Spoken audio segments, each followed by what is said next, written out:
Hello, everybody, and welcome to another episode of Studying Master Artists and Animators. Yay! Yay! It's Gendy time! We are talking about Gendy Tartakovsky, who, in case you are an artist but not a nerd, I guess, or don't keep track of... I don't know how you went. Like, I get that some people might not know who he is, but, like, you should But really know who he is. but peeps are aware of his work. So the rundown is basically, he did Samurai Jack, he did the Primal show. If you remember Symbionic Titan, he did the 2D Clone Wars show, Well, Dexter's yes. Laboratory. He was on Powerpuff Girls. He really defined a lot of animation stuff. And to understand his work, you should know what he was a fan of and see the influences to him. And for him, a lot of influences were comics, graphic novels, a lot of really cool, gritty, stylistic stuff. And he clearly was a fan of movies because, again, his shtick is mainly animation. He is a great director above all else. And to be a director, you need to understand the science of narrative and how storytelling works and how to do that in a visual aspect. So you can see inspirations from old Japanese cinema, westerns. And that all shines through, especially with that scene in the Clone Wars animated with Windu and the battle droids. Yes. I mean, again, it's so good. we can name so many iconic bits from Genndy. I mean, there was the Samurai Jack episode where he did a whole fight scene with only black and white. There was a majority of the Clone Wars. I mean, again, it's really good. And you'll watch it and you'll see a lot of what feels like untraditional storytelling happening. Like I said, Samurai Jack, where it was the black and white fight, how little dialogue he'll use sometimes, which will feel very artsy-fartsy. But really, he gets down to the bones of what he needs and what he wants to tell his stories with. And you don't always need a lot of crazy dialogue. Let me fix my headphones. Hey! Okay, so sorry about that. But we are artists, so we're going to talk about his work from an artistic standpoint. We're not going to look at his animation a whole lot. I do eventually want to redline whole animation sequences. That will mean taking things I have on DVD and ripping those probably. We'll figure out how I work with that when I work with it. But there's a few aspects to Gendy's work that you kind of have to look at. One is his iconic character design. Mm-hmm. And just like we talked about with Mike Mignola, a lot of it is just simplifying. Jack, I mean, the turnaround is there's a lot of science to him. You're like, okay, the eyes are here. You have a box, and I'm sure there's a very specific angle for his chin that you can follow. Yeah. And how that goes right into here. If you're working on the show, it's a whole other thing from just studying. A lot of the character designs that he does, they're just basic shapes, which exactly. I love that about it. Yeah. You can break Samurai Jack down to just a very square head, which if you know shape language, that's just strong, foundational. Samurai Jack is a reliable character. This big, billowy kimono, or whatever the right word for the samurai outfit is. And you can break down some more shapes. Like, I always remember Samurai Jack having this iconic, how the top part kind of broke from the leg part here. And he always had these really fun, kind of weird alien hands. But they made great, again, simple shapes. So if we turn off that, I forgot his most important part. There we go. Yes. I mean, and really, if we look at the difference between this little top knot, if that's there whole or different not, character. It really does. And again, he simplified it down so much. And this silhouette, again, we can delete everything inside here, and we still have a very recognizable shape. So his character designs, some people may look at it and think, oh, it's so easy and simple to do that. once you have it nailed down, it can be a little bit easier. Mm-hmm. But you don't just come up with a design like this, out of nowhere. Can I also? This is Sorry. This is so much ideation for him, I'm sure. Mm-hmm. Can I also mention that he uses pretty much the same shape but make it different characters? Like I always like pointing out the teardrop head shape woman. Yes.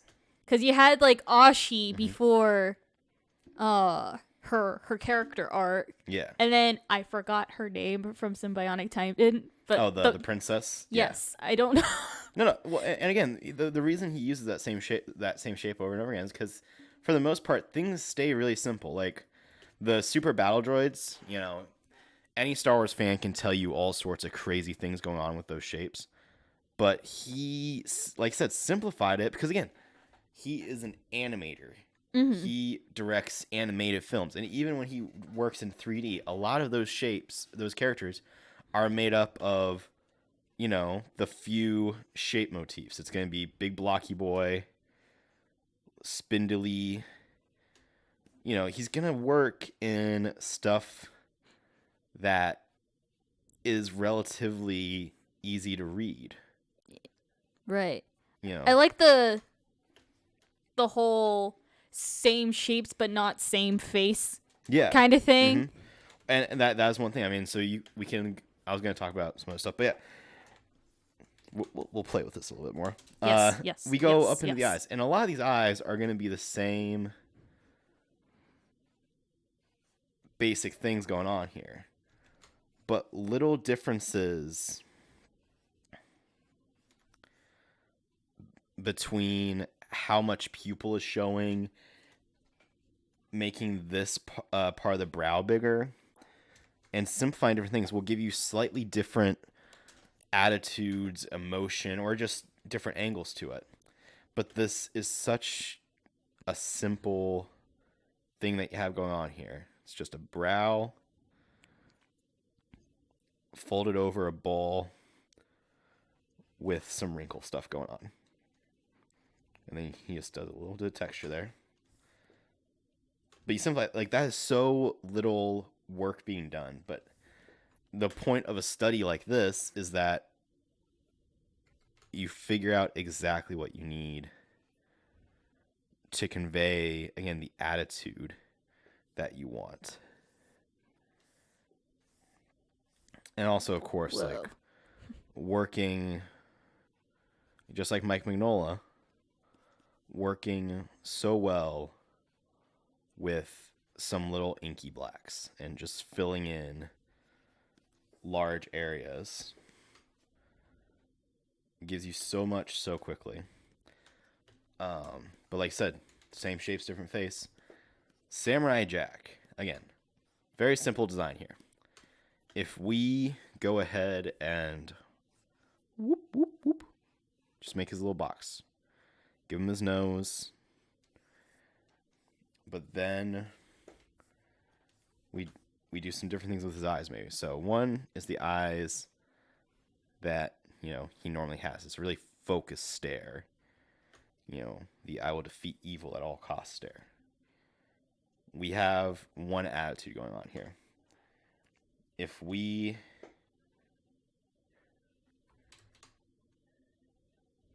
No. I mean, it doesn't look like Jack anymore, right? Oh no. Or it could be more like, when everything else about it is so simple, any of these little changes, whole different character. Yeah.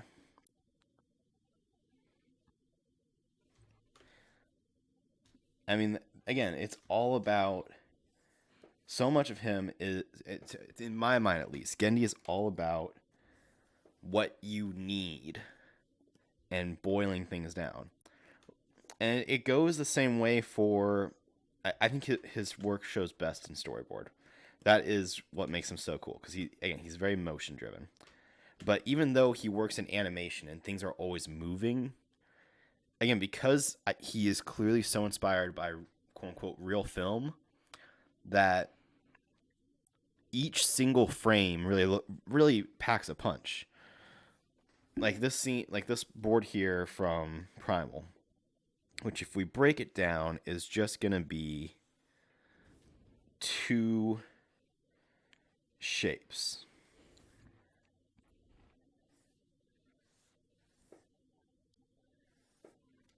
That isn't really very much. But then every single little bit that you add on to this is giving you so much to go off of. Whoa. Like, I don't have to trace his red line his actual thing exactly anymore, because it's so clear what's going on. At least that's what I get. Even his art style is very stylized and two-dimensional, but there's always so much depth, and these silhouettes are so clear that even as I am clearly messing things up and not getting it exactly right, I got his head in the wrong spot, it has such clarity to the shapes. And when you start doing things that break said shape, again, it actually just makes it all the more clear, what's moving. Again, that's all because he will simplify things down so well. This one here,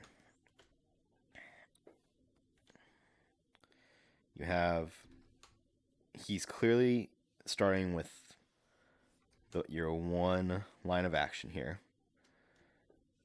And then we have enough to show that the character's arched over, arm.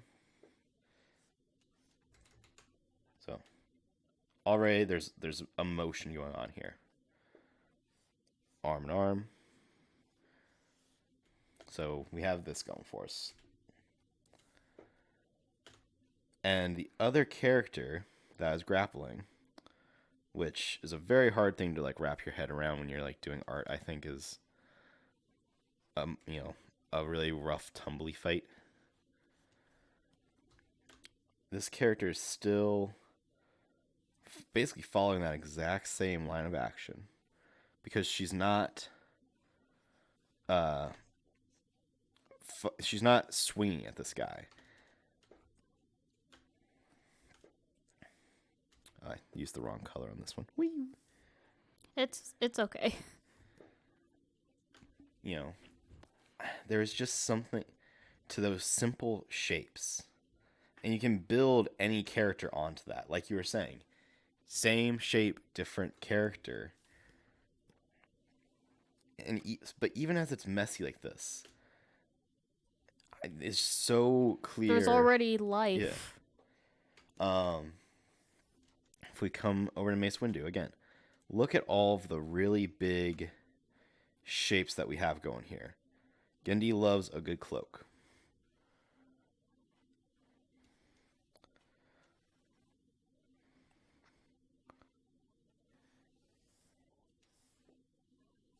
And then you just have enough to show that there was a swing here. And obviously, Gendy would have had a nice wind up over here.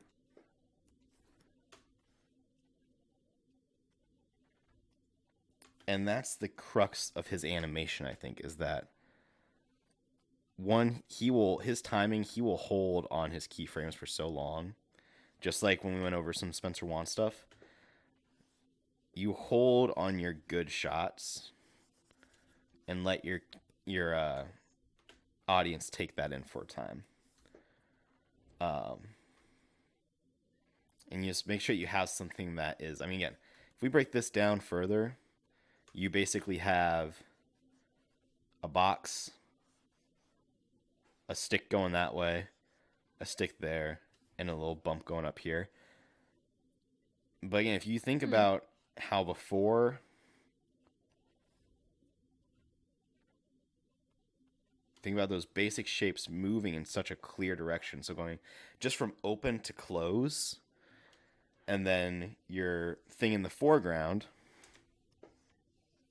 it's basically just reacting to that, and it'll go from, your very big solid shape to very broken shape.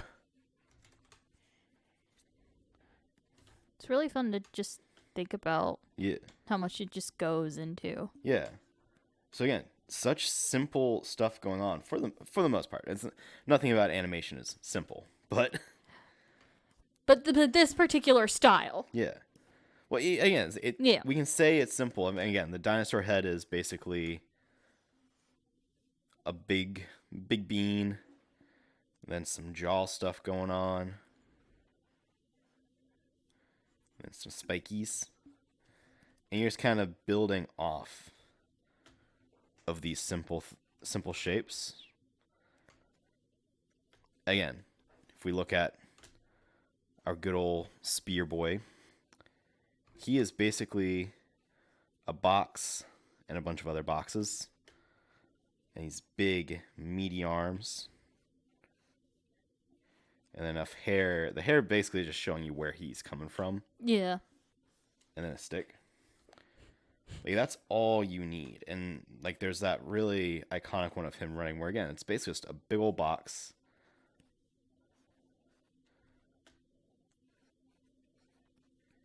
I don't even have to look at it to get like the majority of the way there. I'm not saying that this is a good rendition of stick or spear. I like how we still call him what I Stick do. after watching the show. But like, you can bring that to life so quickly, and when you can draw your key poses quickly, it lets you focus on such crazy animation or such fun ideas. So if we want to go and look at some of his gestures again, he will always have such a strong through line of his line of action.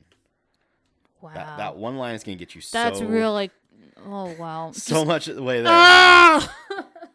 And then so good. a lot of this character, or at least for this pose, is just building. What you'll notice that he'll choose to build on one side of his line of action more. So there's nothing over here, really.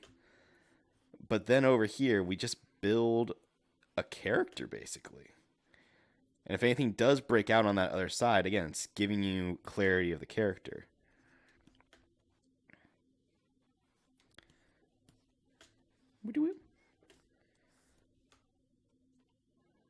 So, again, and we'll go into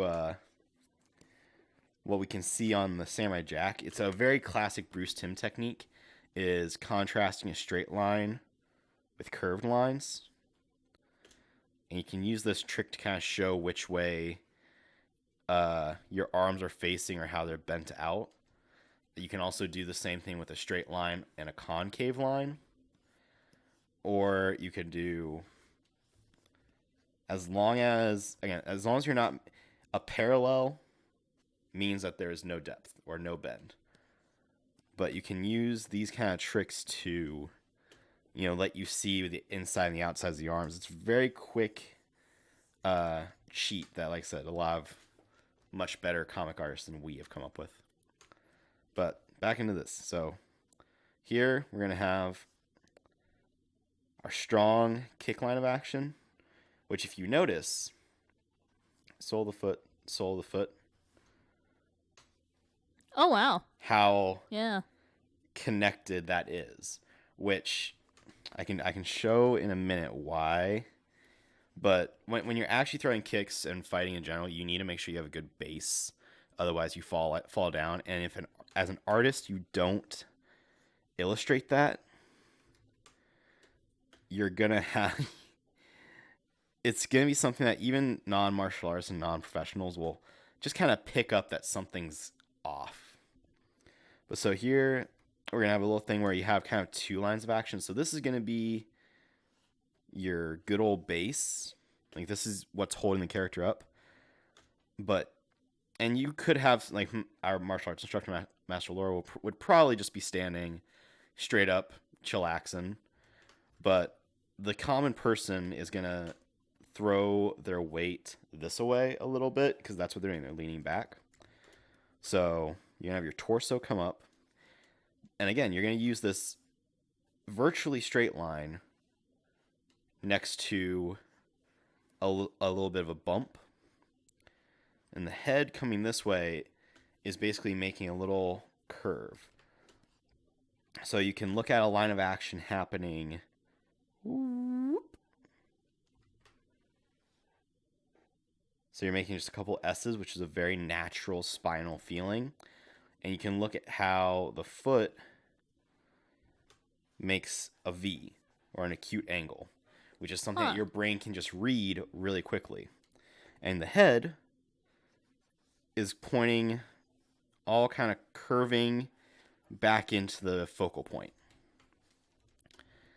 And these aren't things that you necessarily think of while you're drawing, but they're habits that you build up.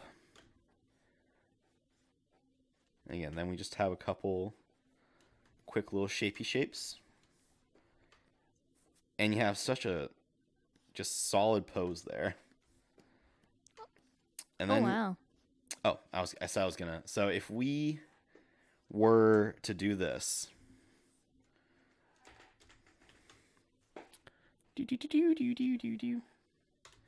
if we take this guy and we say, well, what if his leg, his grounding foot is like over here? So again, if look at how the foot comes down, the head is here. You have an acute angle for weight distributing, and you clearly still take some talent and balance, but that feels believable. Oh no, he's off balance. People will pick up that this is off balance. Oh no. Because now, if we do that same little trick, we have. So with this one, in between the two is still a straight line going up and down. Here, you're very clearly leaning. You're not straight up and down anymore. And the same problem will come if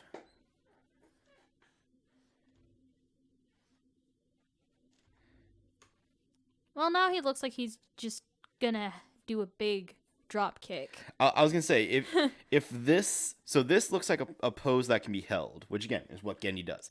This is not a pose. If you're animating and your character went woo and then paused up here, that would start to feel weird. Yeah. This looks like he's jumping. It doesn't look like he's solidly planted anymore. Again, these are things that an audience will pick up on. It's weird because they don't know why and they don't really care, but they know something's weird. Again, and think about that as you want to make a more, even more grounded, more solid. If we come back up to this one, we have our head here, and we have this much ground. That's all grounding him. He's not moving. Our character here has a good old triangle. And that's basically what this stance is if you look at it. You have a triangle.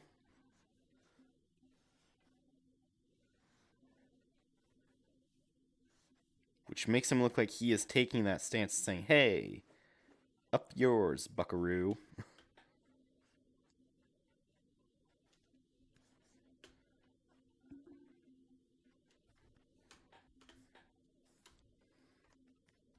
It's just, so think about that when you are storyboarding or doing comics. Even if a character is just standing there, do things like throwing their weight just a little to the side.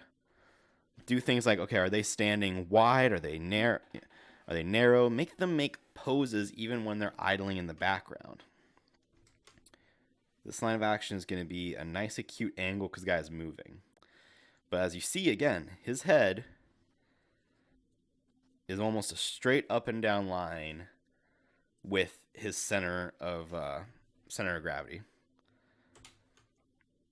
And if you look, his spinal line goes almost right into his other leg. So one leg is bending out of the spine, one leg is following the spine. And then it's just connecting some sticks and boxes.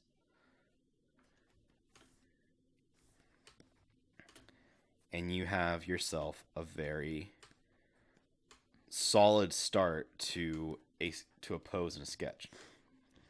Oh. Another thing you'll notice is most of the time actions are making crosses. Like the line of actions intersect? Or So a lot of times line of action, but more of like, so again, if we look at Mace Windu's strike here, it's a lateral cut. mm-hmm. So its line is going this way. The battle droid, the target, was standing up, starting to fall over now. So you have this intersection point. That is clear and readable. And again, that's the thing that makes Gendy stuff work. With all of they're very simple shapes, but a lot of recognizable shapes going on. If I have a crowd and it's like a triangle and a circle and a box, and I don't know, a fucking hexagon and another circle over here, when it's all jumbled up, you start to lose it. This doesn't look like anything. But if you make sure that your box is here and your triangle is pointing across, like through it, you start to have something.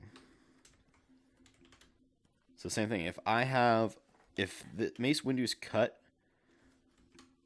was going down this way, while the battle droid is staying straight up and down until he splits apart, which would then make so if the cut's going down here and you're cutting right through something,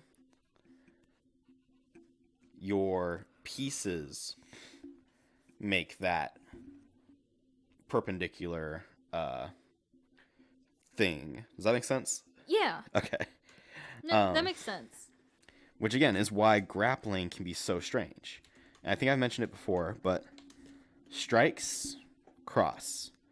A grapple of some kind doesn't cross. They just follow the form to an extent. You have something latched on.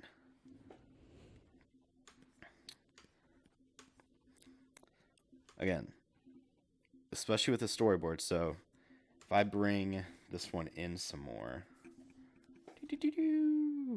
That's why I didn't bring it in more. With this one here, you have spear showing up on this shape. So we have one line of action going this way for the most part, another line of action coming up here, and then his other action line is shooting straight off of it. Makes it feel powerful. Makes it feel dramatic. Yes. And again, all of these things have such, even with Stick's hair or his Spear's head, you have a relatively straight and solid line here, and then the wind blows it in this other. So you have straight angles. We have this one here, straight, and then angles and shapes. This arm here, you may think, oh, both sides have an angle. Yes, they do. However, you have straight, angle. So you're still making sure to have that juxtaposition going on. And again, so everything is so simple that as soon as you add any more of these lines, it's all just clearing things up. Also, that whole blood art has has its own line of action, which is pretty neat. Yeah. And again, it gets you into, he's an animator, but each of these shots, even when they're frozen, the blood shows you where it was before. The hair is lagging, so his head was here at one point. The skull moved, but hair is fluid, so it lags behind. Let's see here. Master Windu's cloak. The one, his arm stopped, the cloak kept going. This arm moved really fast, so the cloak is taking time to catch up. Our robot up here, even though his sword isn't in the robot, the sword moved through faster and everything is just falling down. So you can see what this did. And that's, again, the thing. Everything will add to clarity. So if you want to study animation, especially animation like Gendy, look at actions in the before and after of things. And look at what...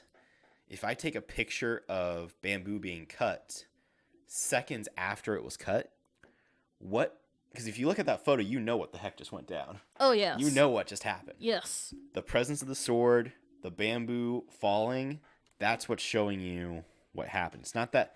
I mean, a super cool photo of a sword midway through bamboo is cool and all, but that's not what the majority of life is. You don't see a bullet flying. You hear the gunshot, and you see the aftermath of the gunshot. Again, making sure that you have such clear, readable shapes all the time really helps. Again, if we come back to here, even though this character is jostling on, and you might lose the two character silhouettes, you still have two very clear, distinct head shapes. So you know there's two characters here. Mm-hmm. And then you just have, if we ignore the arms for a moment,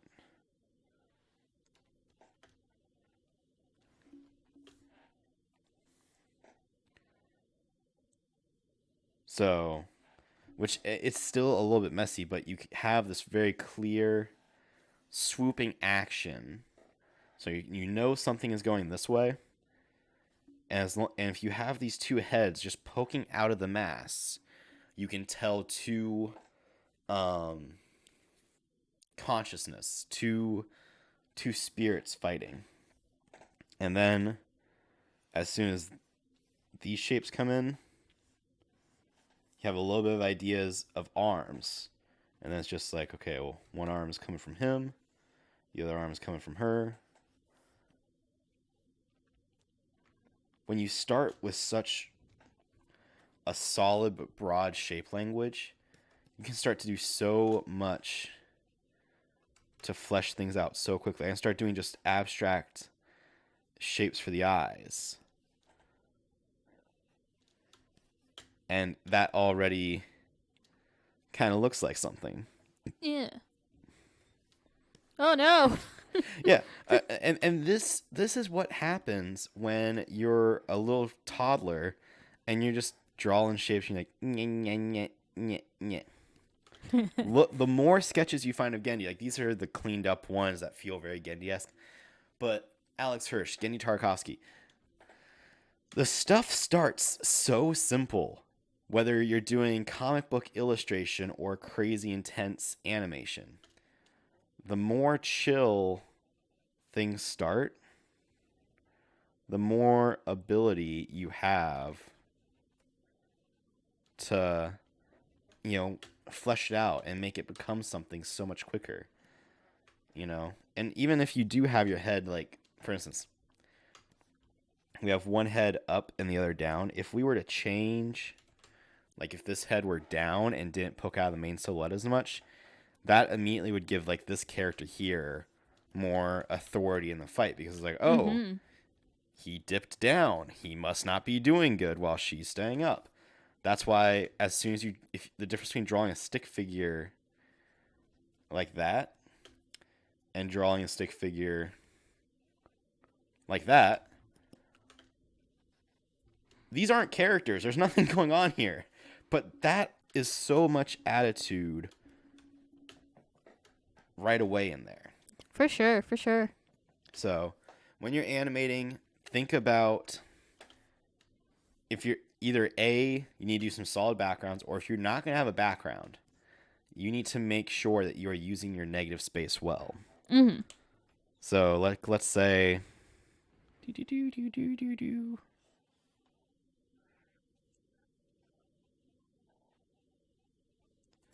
again, this is kind of going back to how we looked at Mike Mignola stuff. If you want to have minimal background, you need to make sure that your poses and your scenes are this clear. And honestly, even if you do have a background, this is still kind of the standard that you should be having. You want to make sure that you always have your very clear shapes going. Like this one here, if you look at it again, we have relatively little going on over here aside from the sword. All of the crazy curves and shapes are going on this side of the spine. Even though this shape is kind of happening to the left of the hand, it's still to the right of our main swoop. You're going to notice as we keep doing these study the master things that a lot of them do the same thing. Especially I feel like in animation, because so much is going on and there's so much freedom, but the things that make it great are almost always boiled down to these few things. But so yeah, if we look at it, we have all this going on here, this really nice swoop here, and then relatively straight. So that makes you feel like the two are facing each other. There's no confusion going on here. And I know that this may sound like something relatively boring or like, oh no, I need to learn the crazier stuff. This is the stuff that makes a lot of student and indie artists just really lack. Relatively straight. Good foundation. Nyerk. It's, think about these things. Straight. Straight.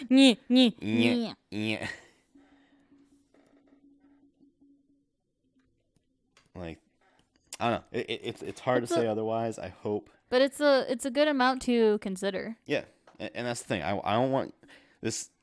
Obviously, this didn't teach you how to draw like Gendy. There are so many other things we can break down. How he will choose to use line weight and how he chooses to use color. How the actual way that he probably holds and goes about making his strokes. We can study that and we can study all the intrinsicies of him as an artist. But these are the things that make him a household name that anyone can pick up on. You can adapt and study him and start picking up on that intrinsic or natural thing. And I guess that's really a part of it. Again, I'm sure Gendy and other directors don't sit there and they just start a scene and go, we need to use the rule of thirds. We need to make sure that we have a strong line of action in the scene. No one's sitting there saying that in a storyboard meeting. No. They may say, something's wrong. Oh, you don't have a strong line of action. Redo it with that in mind. They'll critique it like that, but no one starts a scene by saying, I need a badass line of action. I need to make sure that I have a straight against a curve. Yeah.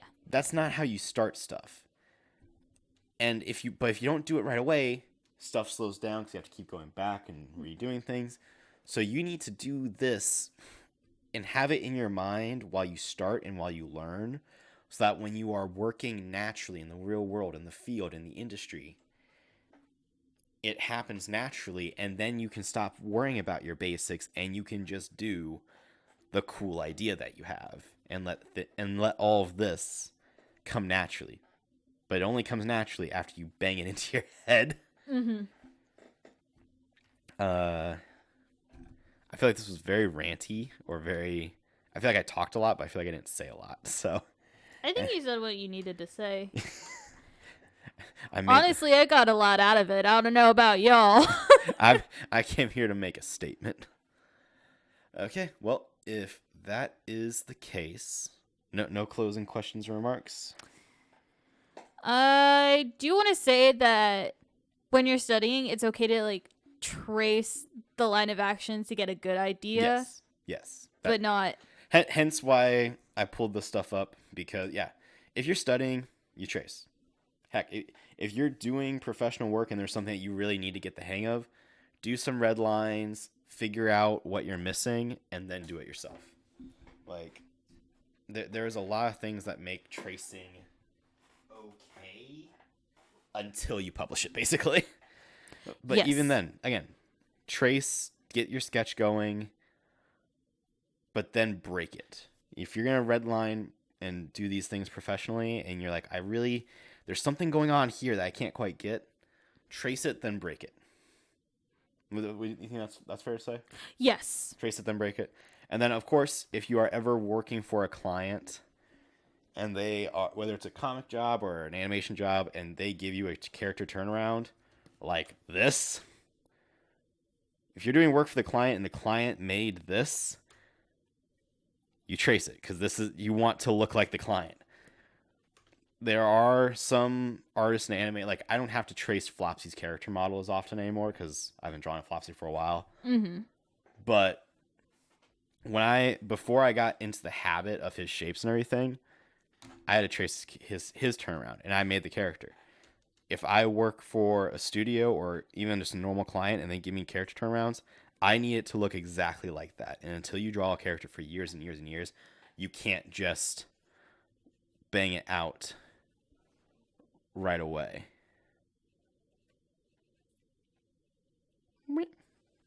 Oh no. Like, again, Flopsy is all I draw some days. That's not an on-model Flopsy, but it's enough to get the idea of it out. So, and again, these are things, just take your time when you're drawing. If you don't take your time to do your sketches, even if you're not consciously thinking about this, if you skip your building blocks, you'll forget this, which is really annoying for all of us. Trust me, we all get it. Mm-hmm. Okay, well, I've ranted and I've raved enough, I think. So, Yep. Comment other artists you want to see, other tutorials you want to hear about, and we can continue rocking and rolling. But until then, just be safe and keep drawing. Bye.